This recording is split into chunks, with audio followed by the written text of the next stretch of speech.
Hello, guys, and welcome to Italian Serie A Matchday 18. And this one is a very important one. And we have Daniele Fisichella, who was spot on again with his ACCA. Hello, Danny. How are you? Ciao, Edu. Great weekend. It was interesting weekend as well. Milan dropped 2 points at the death against Roma after controlling the game. Juventus, they keep winning. Napoli, they bounce back as we predicted. And now Napoli, Juventus on Friday, first against second. Who would have thought at the beginning of the season?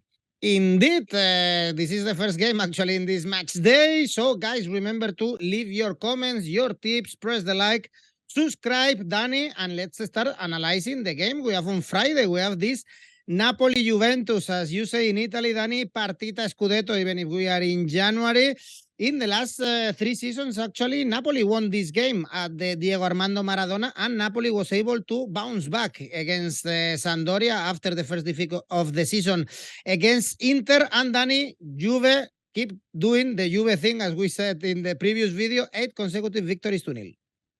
Yes, Juve continues to do the Juve things, and it's almost like a challenge for Allegri. Every game, they play a little bit uglier, but they're still winning. So it's like, the next challenge. But this time against Udinese, it was the changes from the bench. It was the introduction of Chiesa. It was the extra quality that Juventus had that changed the game. In the end, in the second half, they were far better than Udinese, and they deserved to win. Now it's another test for Juve.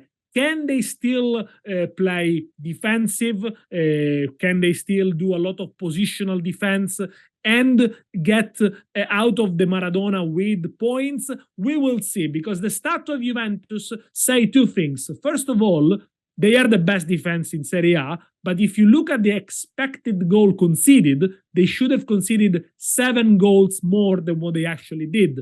This is also linked to the first part of the season when they were particularly leaky. But also now that they're keeping so many clean sheets, it doesn't say that actually they are not giving opposition any chances. Cremonese hit the post twice a week ago. There are a few factors that they need to be considered. Juventus understood that the best way to approach games is to be solid, compact, play with the 3-5-2, wait for the opposition to take the ball into their half, and just give them spaces on the wide areas to put crosses in or to shoot from distances. So they do concede chances, but Szczesny have been in great form, and the opposition have not been able to take them. So let's see what happens, because I'm really curious to see what kind of formation Allegri goes with, especially who's going to be on the right-hand side. Will it dare starting with Chiesa again, or will it be McKennie to control Kvaratskhelia? Inter against Napoli, they deployed Darmian there, a defensive wing-backs. But let's see if Juventus does the same. When it comes to Napoli, by the way, they are champions of winter champions. So they're going to be the champions of Girone di Andata. They showed great character against Samp. It was an emotional game. It was an emotional environment, also because of the sad passing of Luca Vialli. And they've not been beaten by a team that put everything into that game, Sampdoria. They made it very, very physical, and Napoli had the strength, even if they were perfect, to get the job done. Napoli have been the best team in Italy so far. Their points tally in the first half of the season was extraordinary. They only had 1 defeat. So if they continue this way, they'll go well above 100 points. I don't think they will, but it's interesting to see when the form goes down, when they drop points, how down will they go? Because if they only go down a 15%, 20%, I think there'll still be enough for them to actually win the league comfortably. A few players are slightly out of shape, especially Kvaratskhelia, Lobotka. Look, I think this could be a game that Napoli will want to score early as possible, because the longer it stays 0-0, the more Juventus have got a chance to win it. I mean, the longer it stays, and also it is a game. It could be a trap for Napoli, because they don't need to win it. They are +7 on Juve, +7 on Milan, +10 on Inter. If Milan drops points at Lecce again, they don't really need to win this one. So when it stays 0-0, what Napoli does? Do they go for it and they expose themselves, or they just settle. Against Inter, they had a lot of the ball, a lot of the possession, but they almost seem to be caught in two minds, whether to attack or defend. Juventus, we know, they're not gonna go for it. They're gonna just be solid, compact, soak up the pressure, and try to pounce in the second half with a few changes. Under 2.5 goals, 188. There is a common saying in Italy, the mountain gives birth to a mouse. Normally, these so big expected games, they're normally very cagey. Under 2.5 goals, 188. And actually, Danny, if we follow also this under 2.5 goals, we go for a similar market, both teams to score no. For instance, this pays well around 2. And Juventus is the team with less both teams to score in the competition. I think is one of the lowest tallies in all the big leagues in Europe. Only 3 games for Juventus ended with both teams to score this season. In Serie A, not a lot also for Napoli. Only 9, just above 50% for Napoli. So another option, for instance, if you go for the outright market, as you can see in Oddspedia, Napoli, big favorite. Odds are around 2 for Napoli to win. If you dare to back Juventus, odds are like 4.3. Very big odds. But of course, we have to say that Napoli is the favorite here. 7 points difference with Juventus. Very, very important game in a strange day on a Friday evening in the Diego Armando Maradona. Danny, but there are more things in this match day. In Italy, for instance, the fight against relegation, and for that we have Cremonese, Monza. Cremonese, they look hopeless now. 7 points only, 8 points away from Spezia. Another defeat, and this one was a tough one against Verona. 3 straight defeats for them, whereas for Monza, they keep getting points here and there. Danny, was a very good point against Inter. Yeah, Monza deserved the point total against Inter, although Inter complained about a goal disallowed. There would have been a 3-1, and even the referee admitted the mistake. But Monza stuck to their guns, a good team that keep possession, got players that can go into the box, both Churria and Carlos Augusto. Of course, Pessina was also very, very useful, unbeaten in 3, scoring 6 of the last 7. Monza, a team that takes some risks sometimes, but, they can get rewarded, and they do score. You can see they conceded always, but in 1 away games, a Samp, so you could expect them perhaps to leak a few goals, but Cremonese, as you mentioned, they look a little bit hopeless. They were beaten by a much more experienced Verona side. They don't score. They play with 2 strikers, they don't score. They play with 1 striker and 2 number 10s, they don't score. They only scored 2 goals in the last 6 games in the last 7 without scoring. They are also the worst home attack, only 2 goals at the Stadio Zini. It seems to me that for Cremonese, the best possible result here is a 0-0 draw. I'm going to go for an Asian handicap 0 for Monza for the away side, which pays 189. Good one. Actually, next game, Danny, Lecce, Milan. You mentioned in the start of the video how Milan dropped points. Probably they deserve to win against Roma, but 2 goals at the end of the game ended with that 2-2 result in San Siro. Away, the last game was a victory in Salerno, but playing in Lecce is not been easy this season. For instance, recently, Lecce beat at home Lazio or Atalanta. Tough game, this one for Milan. Oh, Lecce is a very difficult team to play against. They do defend very well. They are able to soak up the pressure, but they can hit you on the counter with quick players. Strefezza, Colombo, Banda. Colombo, by the way, a former Milan player. And, against Spezia, it finished 0-0 for Lecce, but they hit the post twice. It was a very tough game. It was raining all day. It was a hard pitch. And Lecce did much more to deserve to win. And as you mentioned earlier, it's a team that even against the top teams, Roma, Inter, Fiorentina, you mentioned Lazio, of course, they often always score. Unbeaten in 5, Lecce, scoring 4 out of the last 5. At home is a decent record, 9 goals scored, 9 goals conceded. They're going to go with a 4-3-3, and I think they're going to be taking the game onto Milan. And I think they got a few players that I mentioned before that are very good on the one-to-one duels. Milan, they lost 2 points, and I think that was criminal, the way they lost the points. They were not spectacular. They were not great. but they just did enough to be better than Roma, who did pretty much nothing for 80 minutes.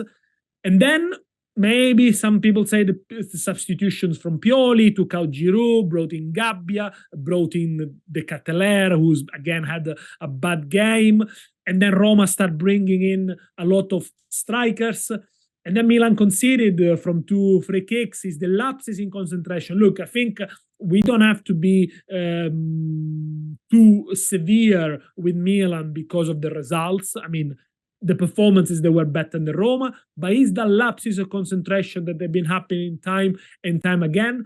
Perhaps also because the new signings still haven't left a proper impact in this team. De Ketelaere, Origi, maybe he's going to be on the bench, Vranks, Dest, they're all fringe players. The only one that seemed to have an impact is Pobega. Only 1 clean sheet in the last 8 for Milan, also linked to the fact that Mike Magnani is out. They're going to be without Tonali for this one, and Tonali is a very important player for them. I would expect Krunic to start with Benacer, but it's not quite the same. Tonali does a lot of roles, bring the ball out from the defense, is very good. Also, next to the strikers, can score a goal. The odds for Lecce are very, very good. I'm going to go for a nation handicap +1 for Lecce, 188. Lecce, they don't get trashed. They haven't been trashed so far this season. So if Lecce wins, you win. If they draw, you win. If they lose by 1 goal margin, you get your money back. Asian handicap +1, 188. Tough game for Milan, and the other pursuivant is Inter Milan playing at home against Verona. I don't know if you are very tough, Danny, with Inter after dropping points against Monza. They suffer in Coppa Italia, by the way. What a game, man. Gigi Buffon back in big stadiums with his Parma, but Inter is still in the race for the Scudetto. A bit far away, but still with options. Now they cannot drop points, of course, playing at home against Verona. No, they can't. After a week that has been positive, after all, let's not forget they just beat Napoli on the 4th of January.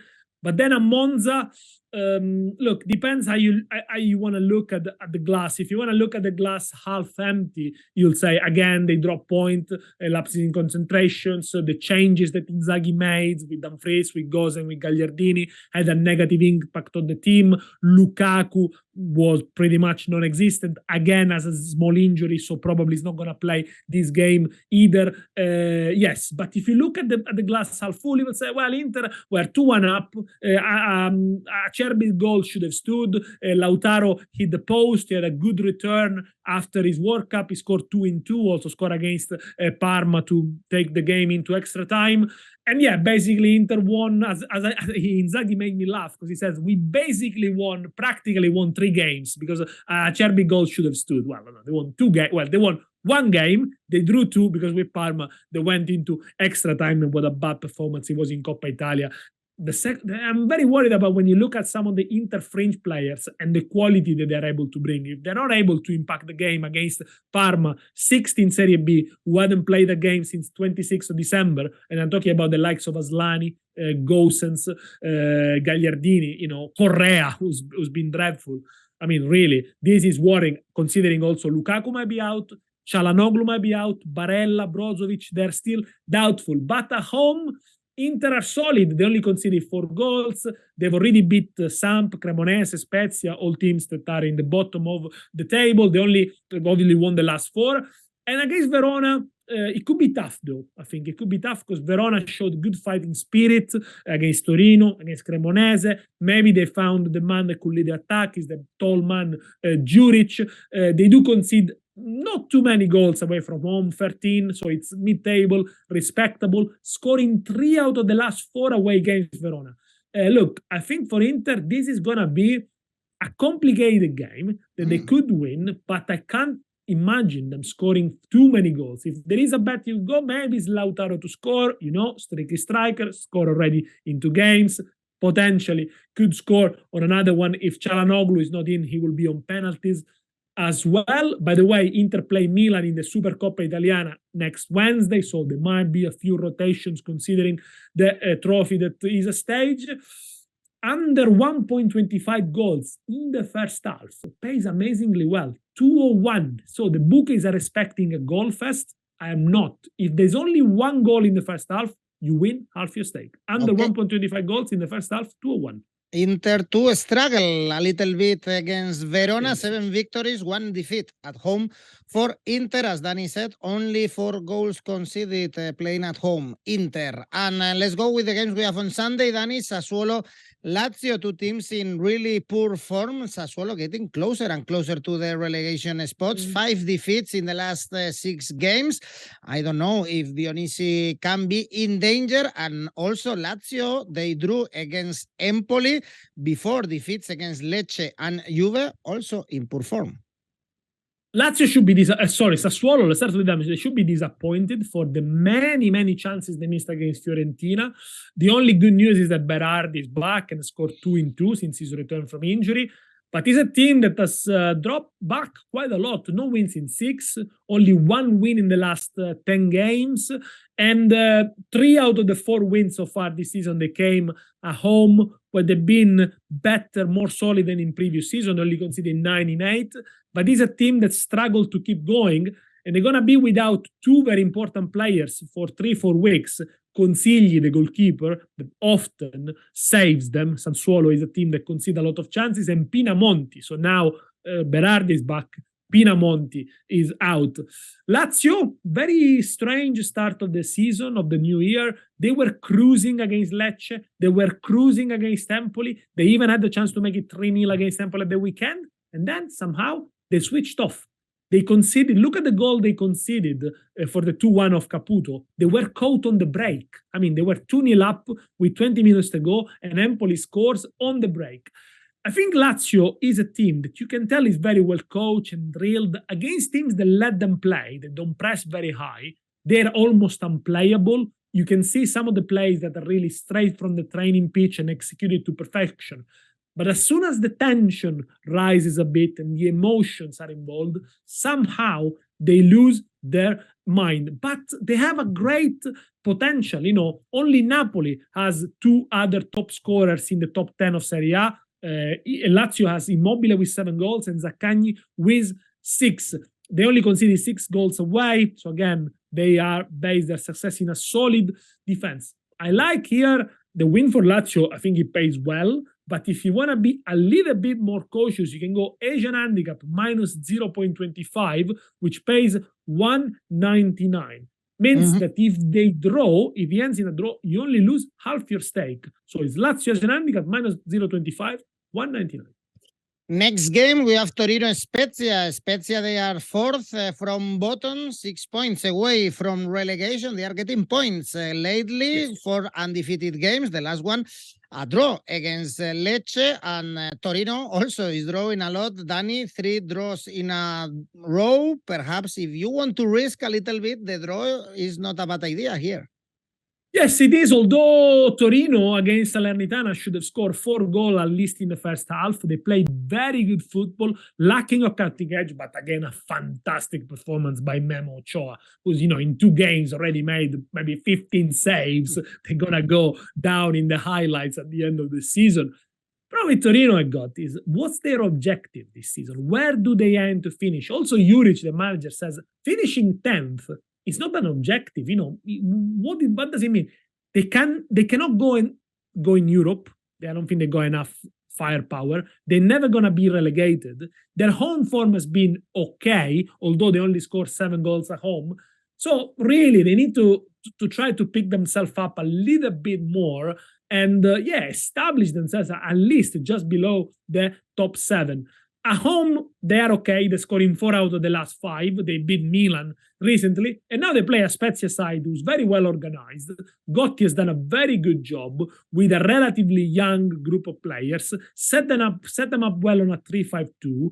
They are solid. They are getting more and more results. Against Lecce, maybe they were a touch lucky. But, you know, credit to the manager also for restoring the confidence in Zola. 8 goals. Last season with Motta was barely playing. They got plus 6 points on Verona, so they are quite comfortable, unbeaten in 4, scoring 5 out of the last 6. Spezia, away, they are not great. 1 away win and 7 defeats. Worst attack sets, 3 goal score, but I think they could trouble Torino here.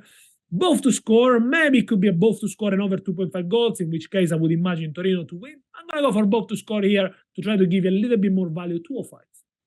Next game, two teams in the middle of the table, Udinese, Bologna. Udinese still without a victory in the last 9 games. 0 victories. The last one was a defeat against Juve, and Bologna, Danny, another defeat, this time against Atalanta. Before was against Roma. They've only gotten 4 points away this season, Bologna. Udinese is struggling since Deulofeu is injured. Since the Spaniard is not there, the goals have dried up. They got 25 points, Udinese, but as you pointed out, in the last 9 games, they never won. So they done all the job at the beginning of the season when they looked very fit. Now things start to look a little bit more patchy. I mean, against Juventus in the first half, they had the control of the game, but they didn't know what to do. They almost seemed surprised to be able to control the game so well. And in the end, they didn't create many chances. Last 5 home games for Udinese, they've all been draws. So, a draw or maybe a draw in the first half could be a good angle.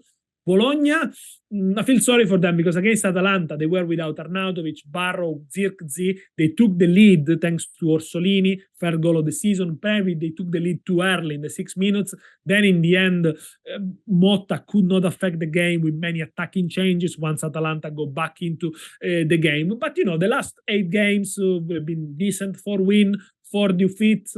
What they need to be worried about, though, is the away form. Away from home is a relegation form. 20 goals conceded. Worst away defense with Inter, by the way.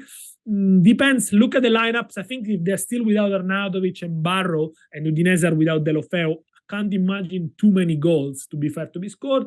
I'm going to go for a conservative one here. Under 1 goal in the first half, 195. Finishes 1-0 the first half. You get your money back. Third from bottom, Bologna, when they are playing away from the Dallara. Next game is Atalanta-Salernitana. Finally, we saw Atalanta bouncing back against Bologna, precisely. They lost the last 3 home games, Atalanta, against tough opposition, but still they have to improve the home numbers. And Salernitana, Danny, as you mentioned, they got a point against Torino, with Memo Ochoa being the big star of the team from the south of Italy.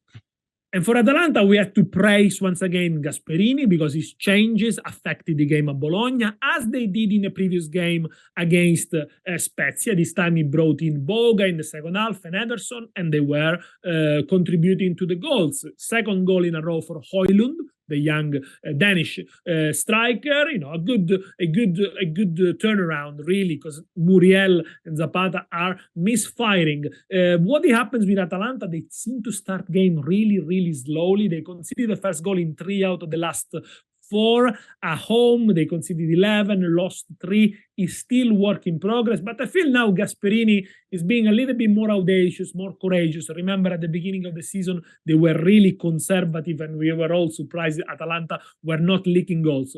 Salernitana is the opposite. The last 2 games, especially against Milan and against Torino, they were very leaky. They've been saved by Ochoa. They could have conceded 9 or 10 in both games together, but it is a team that has got quality up front with Dia, with Piatek, with Pinamonti, the addition of Nicolussi Caviglia from Juventus, Candreva, Villegna, who scored a great goal against Torino. So now the challenge for Nicola is to try to turn around a team that has been grinding out results and defending and being compact, a team that is more propositive. No wins in 5. But Salernitana this season, compared to last season, they don't get trashed very easily. Only got trashed once, 5-0 to Sassuolo. I think it's going to be a high-scoring game. Salernitana will play on the front foot. Atalanta, I think they changed skin a little bit. We're not going to see the cautious Atalanta anymore from the second part of the season. Both to score, 193. You were correct, actually, in the previous tip. Also, both teams to score for Bologna-Atalanta. Let's try it again. Danny, one more game. We have on Sunday, Roma-Fiorentina. We've been saying the whole season that Roma was a bit unlucky hitting the post. And in the last 2 games, I think this luck is turned, Danny, because they were very lucky to get 1 point in Milan. They were also lucky to win the last home the last home game in the Olimpico. talking about negative things, I think for Roma, we have to say that Zaniolo is looking terrible lately, and this one is a tough one because Fiorentina is getting good results also lately. Yeah, Zaniolo is strange. I mean, he had two dreadful injuries, and since then he lost that physical power, but also the timing as well. He always seems to arrive a little bit late or a little bit too early to connect with the ball. Yes, it is. He has lost almost his way of playing a little bit. Sometimes there are a few sparks, but yeah, if the physique doesn't help him and if he cannot power through defenses, yeah, he has to adapt and change the game and become more clever. The thing with Roma is, why do they start to play so late against Milan? It's too easy to play when you're 2-0 down. It's too easy to bring to all the forwards in, El Shaarawy, Belotti, etc. Credit to Mourinho for doing it, but you can't always get away with that. If that game is played other 10 times, Milan wins it 9 times out of 10, of course. This time, they are without Mancini, they're without Ibañez. They only scored 2 in the last 4 home game. They are very dangerous from set pieces. They scored 10 goals from set pieces. So that could be, sometimes people say, well, Roma try to wins as many corners as possible because they will score eventually.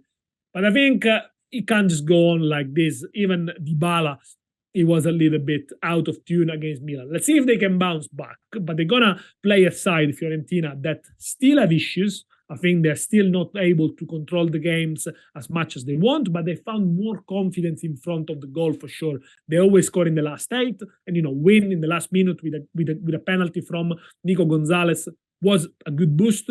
Also, they got Castrovilli back. He's a player that barely we have seen. Let's see if Amrabat is fit again. And so Italiano can make more changes. 3 out of the last 4 away games for Fiorentina have been both to scores, by the way. People expect a cagey game. Bookmakers expect a cagey game because Roma greened out a lot of 1-0 results lately against Mourinho. I'm going to go for an over 2.25 goals, 183, because I like the fact that there's only 2 goals in the game, which Fiorentina could contribute to. You're going to lose only half your stake. Both teams trying to get into the European spots. And for Monday, we have Empoli Sampdoria, very important game for Sampdoria. What an atmosphere we saw in the last game at home in Marassi against Napoli, even if they lost. But this one, Danny, as they did against Sassuolo away, they need the victory in Empoli. Yes, they do, but I think they can be encouraged by what they did against Napoli. They made it very physical. There were a lot of fouls. Rincon got sent off in the first half. They would have lost anyway. Napoli also missed a penalty that was not a penalty. But you can tell the fighting spirit. Maybe they started the year thinking, okay, we need to get ourselves out of this situation. We shouldn't be here. They've added a couple of players in Nuiting and Lammers, so it's good to have a little bit of change there. Stankovic was a fighter when he was a player. I think his team is going to fight until the end. They are 6 points behind Spezia. This is a good opportunity to cut the gap.